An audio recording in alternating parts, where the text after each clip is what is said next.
Ladies and gentlemen, today we'll unveil a real-life hell with shocking scenes of death, torture, and atrocities. This not only shook his soul, but also hit the reset button on his understanding of humanity. When he saw a German officer preparing to commit suicide, his heart was flooded with complex feelings of justice and unprocessed. Andrew kicked the gun aside, a seemingly small act that planted the seeds for future family tragedy. Looking back, he's a federal agent, mirroring his heroic vision, but war's shadow lingers.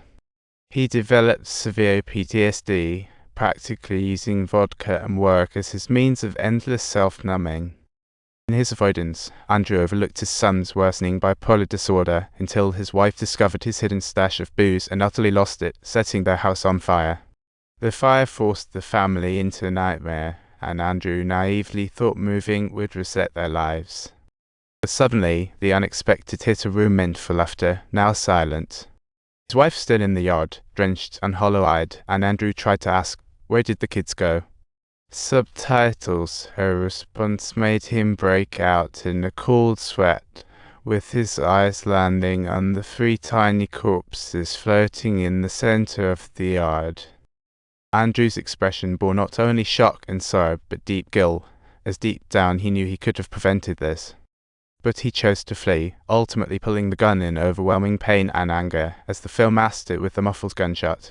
Moments later, his wife's figure fell, turning into the main act of a murder scene, yet in extreme sorrow. Andrew was diagnosed with mental illness by doctors. Thus, he didn't go to jail, but was sent to Ash Cliff Asylum, an island surrounded by the Atlantic, home to America's most dangerous patients. It was on this isolated island that the worlds of reality and fantasy began to intertwine. The purpose of Shutter Island is to turn the unusual into the usual, but how did we even determine that? There are 2 methods, one provided by the asylum director and Andrew's doctor Sean, who advocates humane treatment. They believe in finding the root of the problem, and their method involves carefully crafted role-playing to help patients remember their past.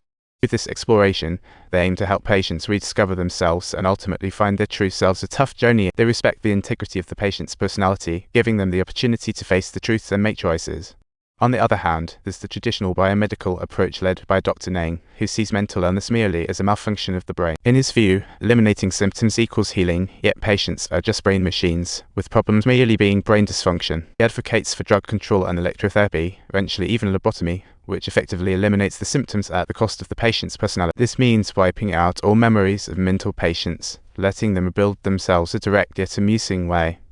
However, viewing patients merely as machines to be fixed instead of individuals to be understood is hardly effective. During his 2-year stay on Shutter Island, Andrew not only failed to heal his trauma but fortified the defenses within his mind.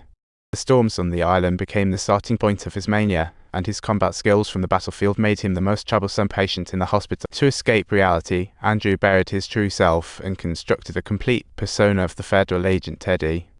He gave this persona backstory and mission, making law enforcement come alive. In his carefully crafted fantasy, Federal Agent Teddy and his partner Chuck set out to investigate a bizarre disappearance on Shutter Island. The case's protagonist, Rachel, is a patient who once drowned her 3 children, on a stormy night no less.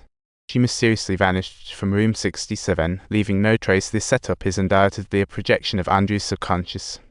Rachel symbolizes his wife's death, and her disappearance represents the fragments of memory Andrew refuses to confront. However, Teddy's real motive for taking on this case is far more complex than it seems. In his narrative, his wife perished in a mysterious fire, and the arsonist is Andrew, secretly locked away in the lighthouse. Investigating Rachel's disappearance is merely a cover for revenge against his wife, a brilliant switch from Andrew's subconscious. He retains love for his wife, alters her death cause cleverly, and in this coherent fantasy, becomes a lawman and justice-seeking hero. Yet, the true conflict in the film arises from the fierce clash of medical ideologies. The traditional faction, represented by Dr. Nang, believes patients should act like patients. In their eyes, Andrew is not only a patient but a ticking time bomb. Over 2 years, his condition not only worsened but fortified his delusions. This led to the fantasy Teddy harming others due to his inability to control emotions, which his superiors have started to complain about. So, Dr. Nang proposed a lobotomy for Andrew, and the director patiently convinced the review board to let him try again. If the experiment fails, he agreed to perform the surgery on Andrew, and that's when the real story of the film begins. If you still can't grasp the storyline of the movie by now, either we're both crazy or you're a genius. Let's dive into this mad world together. Andrew disembarked from a boat full of hobos. But he was in rough shape, feeling like an average Joe, though if someone had noticed his complex eyes, they'd know he was hiding some deep fears. Andrew arrived in the rec yard, where his physician, Sean, had been waiting for ages, ready to dish out some special aromatic salts to ease Andrew's stress.